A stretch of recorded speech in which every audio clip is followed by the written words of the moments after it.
Well, hello there, cowpokes. Welcome back to RimWorld Rawhide, Part 8, where today's episode is going to have a little bit of love and plenty of bloodshed. We're starting off pretty strong this episode, almost immediately. A lot of our animals ended up catching, I believe, what was the plague. So we went ahead and started doctoring best we could with the herbs that grew from the earth. But our livestock would have to wait, because we were throwing a party, baby, and we were about to boogie down, throw some darts, play some billiards, maybe the game of and some poker, whatever else we had lying around. Shortly thereafter, the Lord blessed us with some goats that wandered in and became our little pets. And then late one night, holy God, Deadlift started having a heart attack, and I was freaking out. We got him to his bed, though. We started doctoring him with some of the herbal meds, and he ended up surviving, but he had a major artery blockage. Unfortunately, that would seem to be a reoccurring incident throughout the rest of his life. Sometime later, we decided to go out and raid a local hunting site. We would go and take all their goodies, kill anybody that got in our way, and most importantly, take some prisoners, recruit them, and make them hate their own people. We arrived at the hunting site and went ahead and jumped on the backs of our alpaca, ready for battle. Unfortunately, while we were attacking the hunting site, a man-hunting group of wolves decided to attack our hideout. But the wolves would have to wait, because we had atrocities to commit in the name of fortune. Unfortunately, though, we were unable to capture any prisoners as we killed everyone. And after returning home, Deadlift had another heart attack. I guess the action was a bit too much for his little ticker and it just couldn't take it anymore again. After that, our two colonists, Lucky and Dinosaur, had a social fight. And it was so intense that right after, Dinosaur decided to vomit on the ground. So it must have been a very painful blow that Lucky dealt. I suppose it's better than the two of them having a duel, though. Some time passed after that, though, and I decided to raid another hunting site nearby. After arriving at the hunting site, I seen it was somewhat fortified, but they would still be no match for us and our bandits. So, of course, after arriving, we mounted our alpacas and prepared for a raid. The hunters fell quite quickly to our might, and of course we had some new goodies and some new prisoners as well to convert. Shortly after arriving home, though, as if instant karma, we were now being raided by a group of tribespeople. I suppose they were quite upset about all the atrocities that we'd been committing in the local tribal lands nearby.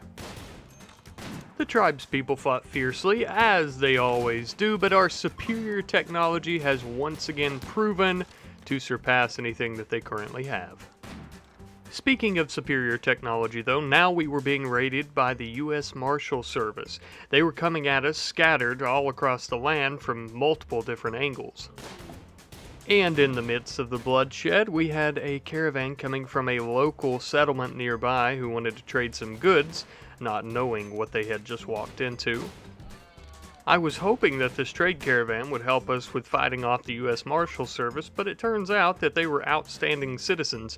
As the Marshal Service men fled, the caravan just allowed them to walk right by, so maybe we should pay a visit to this local settlement. And then at this point, I'm beginning to think the tribes are in cahoots with the U.S. Marshal Service, as we had a massive raid coming from a local tribal settlement immediately after the U.S. Marshal Service attacked us. The tribe, however, proved to be little threat, as we all just hid inside and they hit most of our traps along the way to our base, perishing while doing so. There was some good news apart from all these devastating raids, however. We ended up recruiting one of the tribespeople that we coerced into being our friend. This strapping young lad would be our researcher, so we built him a nice cozy room with a cozy little chair and a nice bookshelf to complete his work. As they say, though, there is no rest for the wicked, so we decided to depart on another raid on a hunting work site nearby. And you know the drill by this point. We mounted our mighty, majestic alpaca and started raining down hellfire on this hunting site. taking any lives that needed to be taken, and in some cases, maybe even taking some that probably should not have been taken. One tribesperson decided to try and stand up to us by himself, so we knocked him flat on his ass and kidnapped him. After returning home, a friendly tribe had sent a caravan to trade with us, and we ended up buying some cougars off of them for protection purposes. Then naturally, of course, we built some nice, warm, and cozy little beds for our cougars to sleep in. The desert can get quite chilly at night, you see.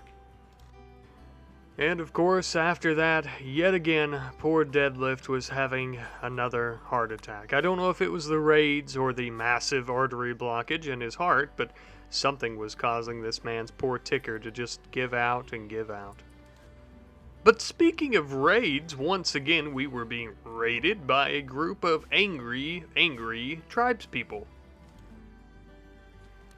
What will we do, I hear you ask? Settle down, settle down. Good old Daddy Rat Knight's got this in the bag, baby. We're gonna just cock the pistol, close our eyes, and hope for the best, okay? That's what we've been doing this whole time, and it seems to have worked out for us for the most part so far. And it also seems to have worked out for us this time as well, because they were now fleeing and we ran inside to hide as they escaped our land.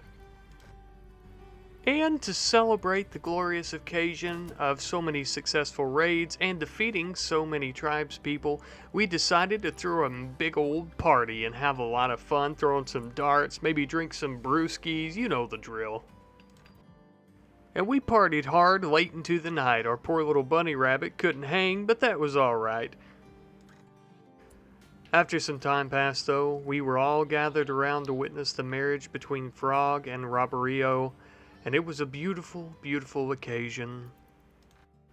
But let me ask you watching this video, if the cold dead heart of two bandits could find love, what is your excuse? I'm just kidding. I love you. One evening, though, as the sun was about to set, we decided to build a horse pen and tame some of the local stallions and mares that were nearby. Our alpaca were majestic, but we would need a horse for what came next. We were preparing the biggest raid we had done so far.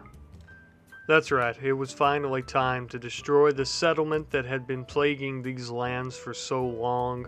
Finally time to end the nightmare of living so close to these monsters. It took us quite a while to arrive, but after we finally got there, we began mounting our animals, cocking our rifles, making sure that we were locked and loaded before finally we pounced on the tribespeople. After arriving, we realized how easy it was for them to raid us. Look how massive the settlement that they had built here was. But this was no longer about taking goods or even taking prisoners. We may take some if any survive, and they will be lucky if we allow them to. We were ready to kill every single person that we encountered in this land. Our enemy was no pushover though. They were steadfast and extremely dangerous, chasing us around in the desert.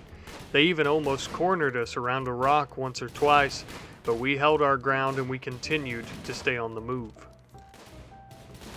Some of our bandits even started to fall to their arrows and their pilas, bleeding there on the desert sand.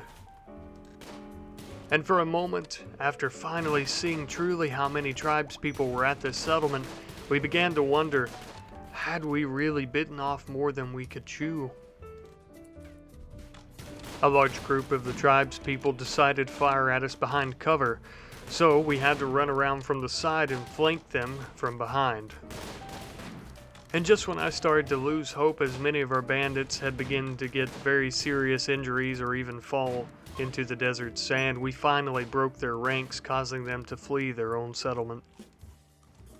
And as the tribespeople fled, we decided to take on the lengthy task of trying to patch up our animals, and most importantly our bandits, to make sure that we did not lose anyone.